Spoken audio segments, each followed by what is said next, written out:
job of setting up a lot of the information that I want to build on and share with you guys tonight. So let's give Bennu another hand. Alright, so as Sarah so kindly introduced, my name is Dani, Della, Giustina, and I'm a staff scientist at the Planetary Science Department at the University of Arizona. And I'm also a co-investigator on the OSIRIS-REx mission. And so what I'm going to do tonight is just talk to you about what our mission is doing, what's going on at the U of A. It's very exciting because we are leading the OSIRIS-REx NASA mission. And this is the first NASA mission that plans to go to an asteroid, survey it, do reconnaissance for about 2 years, and then suck up a little bit of sample and haul it back to Earth so that we can do just unprecedented analysis. So it's a pretty exciting place to be. So to get started, I wanted to give everybody a little bit of history on spacecraft that have gone to asteroids, because this isn't the most common type of space mission, right? We have a lot of missions that have gone to Mars, places in the outer solar system, and so on and so forth, and only a small percentage of those have gone to asteroids. So we have been studying asteroids for a long time here on Earth, using ground-based observations through telescopes. And Giustina did a pretty good job of describing how we conducted a lot of those types of observations. So the first asteroid, which is now designated a minor planet, Ceres, was discovered in 1800. And it wasn't until almost 200 years later, in 1991, that the first spacecraft visited an asteroid. And that was the Galileo mission. This is a pretty small screen. But the first asteroid that we visited with the spacecraft was Jasper. And this was in the asteroid belt. A little later, we went ahead and took a look at so this is Jasper right here. This is the first one. We took a look at Ida. And so this is Jasper, first asteroid we visited with a spacecraft, and then Ida, first asteroid that we observed with satellite, and that was Saturn. So we heard a little bit about that earlier. So the Galileo mission, its purpose was not to fly through the asteroid belt and look at asteroids. That was just kind of serendipitous. It didn't take a lot of effort to kind of go off course, fly by a couple asteroids, and get a sense for what they look like for the first time up close. But the purpose of the Galileo mission was to go look at the Galilean system. So those are the satellites of Jupiter, that's Io, Europa, Callisto, and Ganymede. And a lot of space missions that have gone to asteroids have kind of been in that vein. We've done flybys, we've looked, kind of en route to somewhere else. So the first NASA mission that was actually dedicated to observing an asteroid was NEAR, and this launched in 1996, near Shoemaker. And so near Shoemaker went to the asteroid belt. It flew by an asteroid called Matilda en route to asteroid Eros. And it spent about 2 years there just doing surveying and reconnaissance, taking images, spectra, altimetry data, trying to characterize this asteroid as best as possible. At the end of that 2-year period, depending on who you ask, the near Shoemaker team did a controlled descent to the surface. So they crash landed the thing, right? And that was a pretty spectacular feat. To learn that we could do that, we could land on an asteroid. So OSIRIS-REx, which I'll talk about in a second here, kind of follows in the lineage of all these other missions that have visited asteroids. And in particular, since we are an asteroid sample return mission, we're very much following in the footsteps of Hayabusa, which is not a NASA mission, but rather a JAXA mission, JAXA being the Japanese Space Agency. And this was the first mission to visit an asteroid and bring a sample back to Earth. And so, being the first mission to do something this crazy, they employed a lot of novel technologies, and JAXA has a much different risk profile than NASA does, so they had some hiccups, but eventually they were able to recover a small sample here is one of the grains, only about 1,500 microns across, that came back, and about 1,500 of those grains were brought back from the Ice mission. And that was in the late 2000s, I think around 2010. So up next on deck, we have our mission, OSIRIS-REx, and we're going to asteroid Bennu. And in tandem, actually, the Japanese have launched another asteroid sample return mission. They launched it about 2 years ago, but will be in operations right around the time that they're in operations, in close proximity to their asteroid right. So that's just some background so that everybody has a sense of kind of the pathfinding that's been done before OSIRIS-REx. All right. So why the hell do all of these space agencies keep going to asteroids? Like, I'd like to hear from you guys. Why is this important? Why do we care?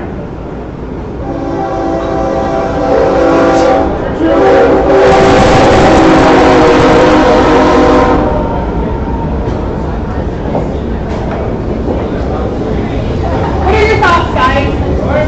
Origins of life. Origins of life, yeah. What else?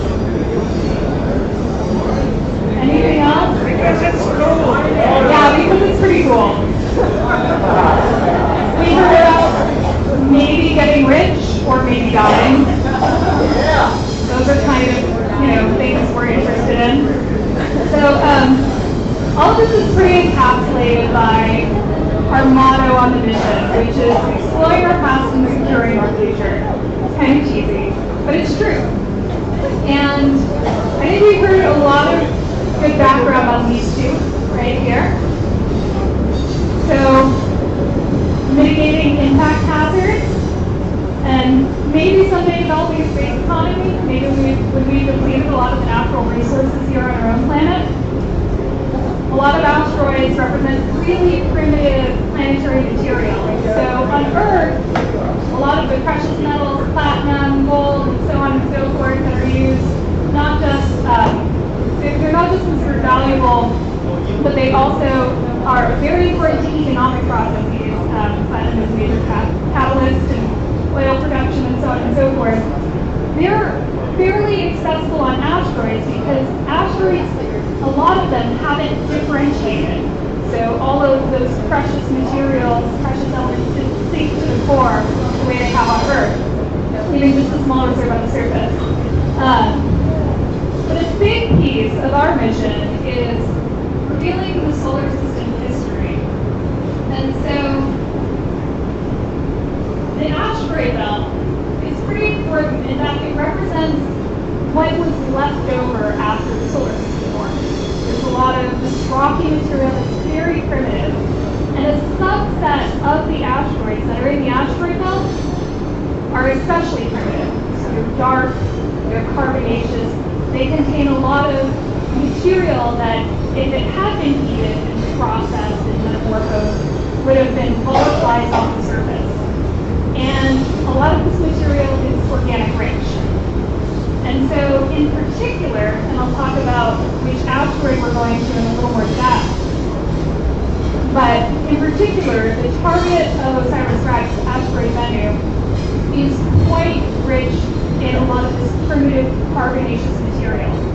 And we're pretty curious about that material because something had to get delivered to Earth. Some organic, very carbonaceous material needed to get delivered to Earth in order to jumpstart the formation of life on our own planet. And then this last point, we like going places. This is kind of our thing, human exploration. So we're pretty interested in that too. All right. So we can kind of recap a lot of this information by just looking at what OSIRIS-REx stands for. So this acronym is just a mouthful. But OSIRIS-REx stands for Origins, Spectral Interpretation, Resource Identification, Security, Regular Explorer. So right here you can see a little video describing, I can start it back over, so describing the prime objective of our mission. So all of these things really capture what we plan on doing. But then this Regulus Explorer part, we're going to go to the surface of Bennu, and we're going to suck up a little sample. And this is an artist's conception of how we plan on doing it using this special mechanism that I'll talk a little bit about later. So, let's see. I have a trivia question here. All right, so quick break. So I just mentioned this 2 slides ago. What year did the first spacecraft visit an asteroid? It's next one. Oh, you guys were supposed to raise your hand. You raised your hand. Okay, all right. So what did you say? Yeah. What was it? Okay, there we go. I knew I was going to forget to insert these trivia questions.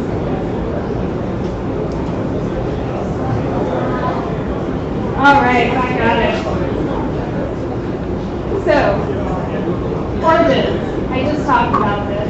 We want to understand what a pristine carbonaceous sample of an asteroid looks like, the sort of material it has, if it has amino acids that could have jump-started life on our own planet.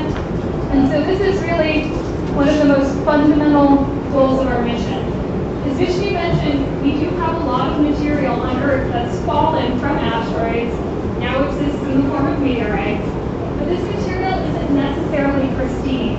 We don't know if maybe it's been contaminated along the way, and so being able to extract a sample of an asteroid directly from the surface, keep it in a very purified environment where contamination control has been carefully thought out, and then analyze it back on Earth, that's a big deal. And that can really help us address this gorgeous question.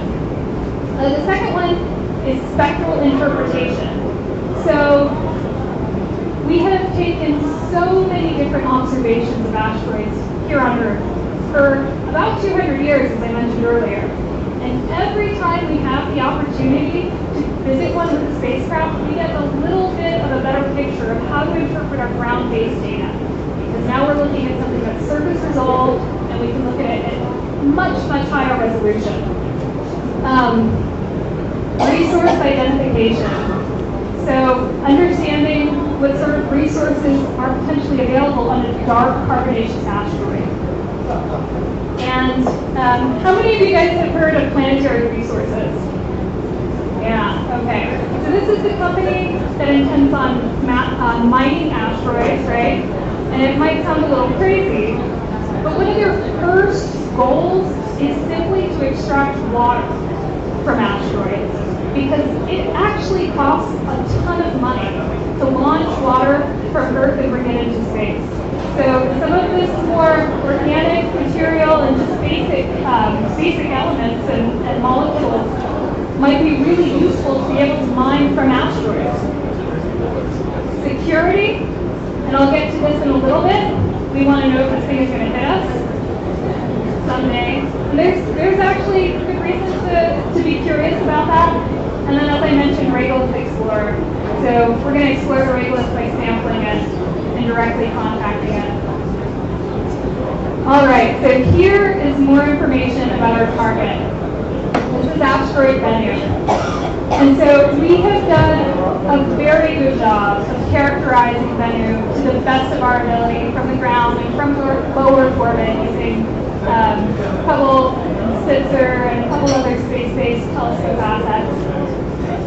So right here is a composite of some radar data that was collected at both Arecibo, which we mentioned, as well as the Goldstone radar in California. And so using this radar data, we were actually able to do a pretty good job of trying to constrain the shape of the asteroid just using ground-based data. And so this is what we believe Bennu looks like. And we actually have pretty high fidelity in this shape. So we think it's about 492 meters, so that's just a little taller than the Empire State Building. And we have only a plus or minus 20 meter uncertainty on that. So that's pretty good for characterization from the Earth.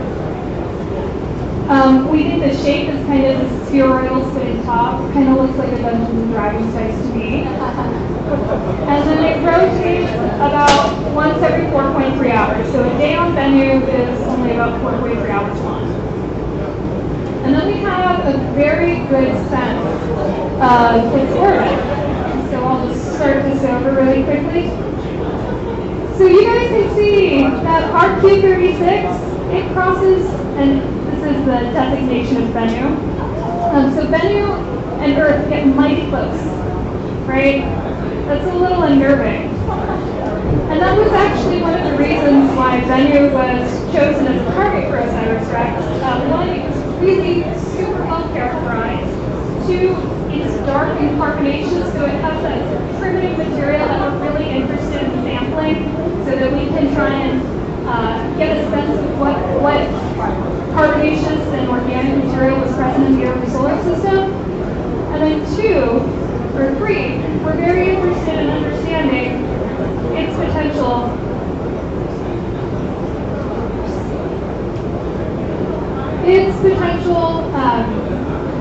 the evolution of its orbit as it relates to Earth. So asteroids in particular, small asteroids like Bennu, it's only 500 meters across, so about as tall as the Empire State Building, not too much smaller than the Bush Ridge.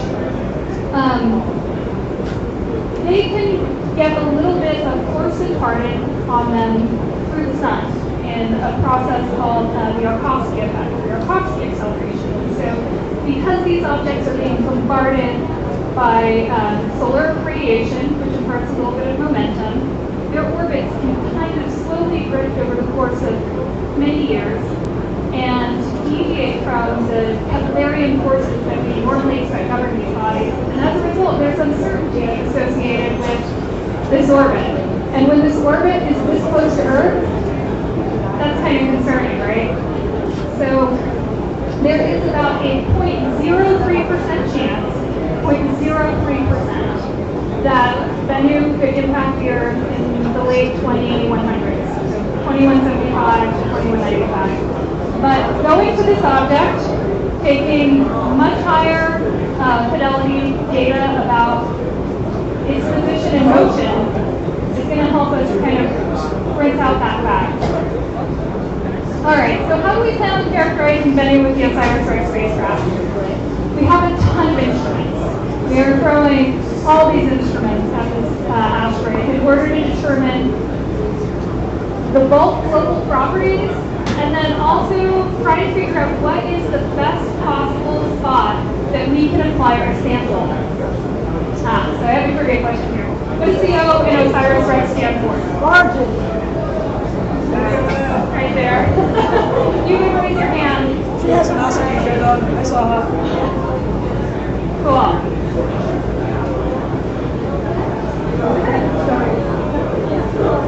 All right. So we're going to, we're launching in September of this year. It's going to take about 2 years for us to get there. So about 2 years from now, we're going to start approaching Bennu, and we have this just killer suite of instrumentation that we're going to use to characterize the hell out of this object. And so I'm going to talk about all of that really quickly, but I'm also going to talk about how we're sampling, because our sample acquisition mechanism is kind of the most important instrument. We have a lot of work to do to find the best spot on Bennu to sample, but the whole point of this mission is to get a sample and bring it back. And we'll be doing that in 2023. That's when we expect to have a sample back to Earth. All right, so we have OSIRIS, and this is our visible and near-eye spectrometer. So this is going to be collecting just spot spectra. The spot spectrometer is basically taking 1 pixel of data at a time, but at several different wavelengths. And it's doing that at several wavelengths between 0.4 and 4.3 microns. So from the visible to the near infrared. Then we have OTES, and OTES is actually developed just up the street at ASU. And that's continuing to take these spot spectra, but from 5 to 50 microns. Next we have Rexus, and Rexus is pretty cool because Rexus was built entirely by students at MIT and Harvard. So this is a student-contributed instrument, and only a few NASA missions have allowed this sort of instrument contribution to take place. It's a very cool experience for those guys, and they had a lot of heartburn trying to figure out how to develop the spaceflight hardware. But they made it, and so this Rexus instrument is an X-ray spectrometer that's going to map elemental abundances. We have a radio science investigation, which is actually just taking place using the existing high gain and low gain antennas that are on the spacecraft for communication back down to Earth. We can do Doppler tracking with them. Then we have a contribution from the Canadian Space Agency called COLA, and this is a laser altimeter. So it's going to shoot laser light at the asteroid in order to determine precisely how far, what the range is from the asteroid, and from that information we can derive a really fantastic shape model. And finally, and this is a lot of pride because this was developed here at the university, we have OCAM. Yeah! So OCAM is the OSIRIS-REx camera suite, and it's considered an instrument, but it's actually 3 cameras, which is super impressive. So it's SAMCAM, which is its entire purpose is to document our sample acquisition. So it's going to be documenting the sample acquisition mechanism as it goes down to the surface, as it applies, well, we'll get to that in the next slide, but as it collects the sample. And then once we have that sample, we'll actually turn the sample acquisition mechanism so that we can look at what SAMCAM and verify that there's material on these contact surface pads. We have MapCam, this is our color imager. And then finally we have this extremely high resolution polycam, which acts as both a telescope. When we're far out, we can acquire Bennu from pretty far away, greater than 500,000 meters or kilometers. And then when we get to the surface, it almost acts like a microscope. So we're going to take just sub-centimeter resolution imaging using polycam.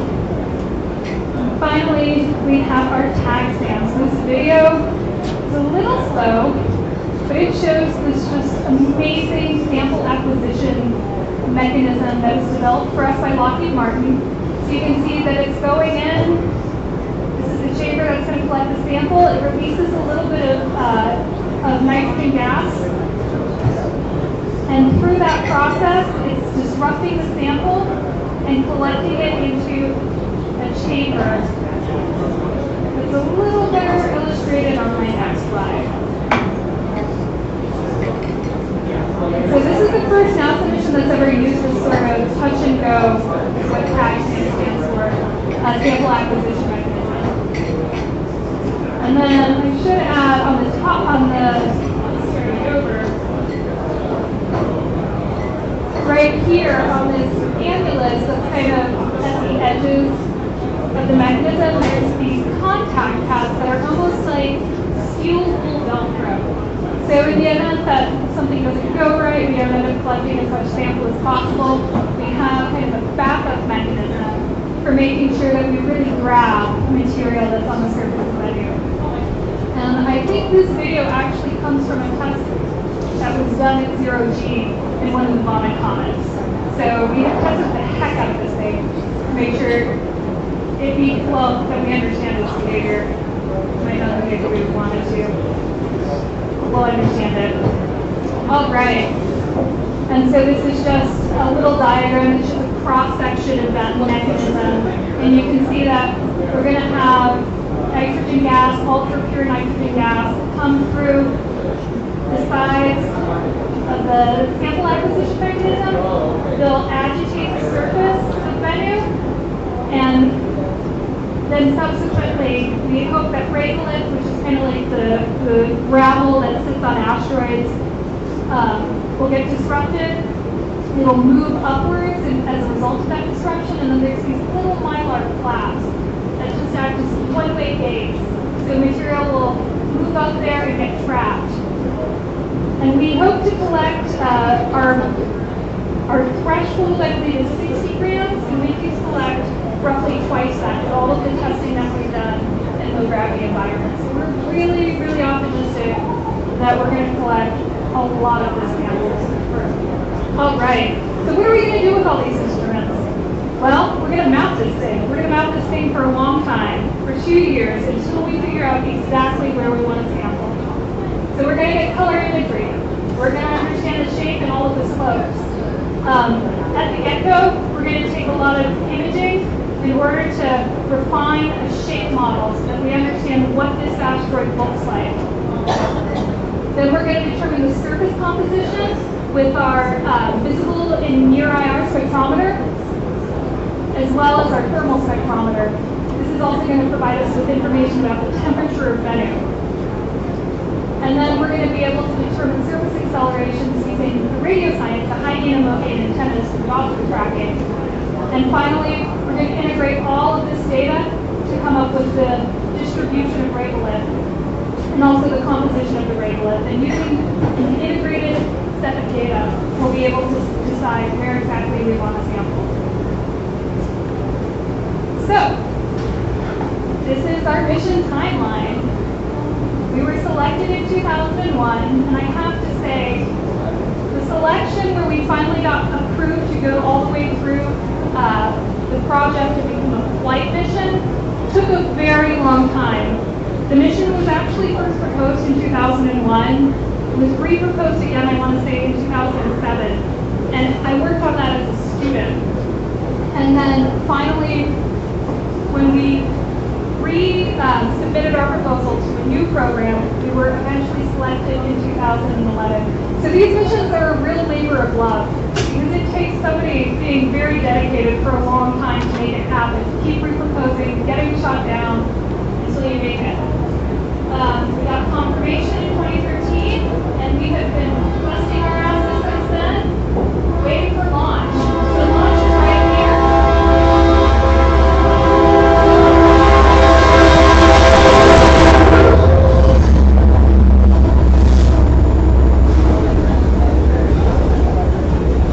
And we're right here. So this is just around the corner. We're going to be in cruise for about 2 years, and here's our arrival at Bennu. And this is how long we're going to take to characterize Bennu and figure out where we want to sample. So I just have to give a quick shout out to our partners. Of course, the U of A, we're doing most of the heavy lifting here. Lockheed Martin and Goddard Space Flight Center, and then of course ASU, that's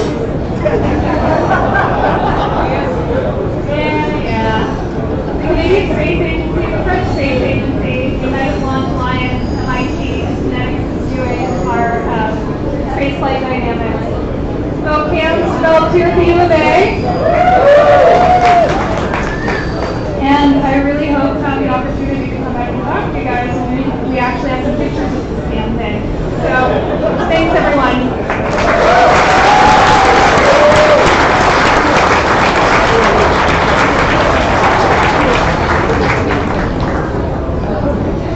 Any questions for Dani? Questions? Yeah.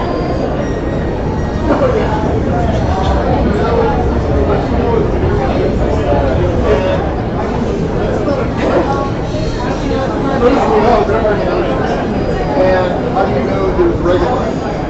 Oh, good question. So we know it's carbonaceous because we've taken a lot of different color data. So we've done a huge amount of ground-based characterization of it, and we've looked at it at different filters in order to determine what the spectral indices are. And they all indicate that it's carbonaceous.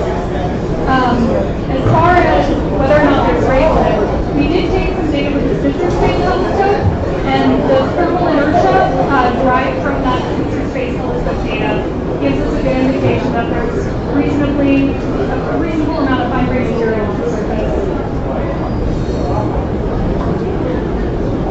Anybody else? Any other questions?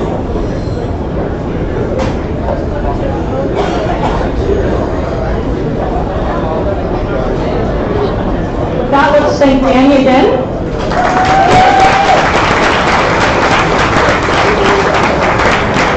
And our next space shuttle actually going to be next week. So July is going to be very early in July. So extend your 4th of July holiday. And we're going to be talking about the science of JWST from exoplanets to galaxies. See you then. Thanks for playing.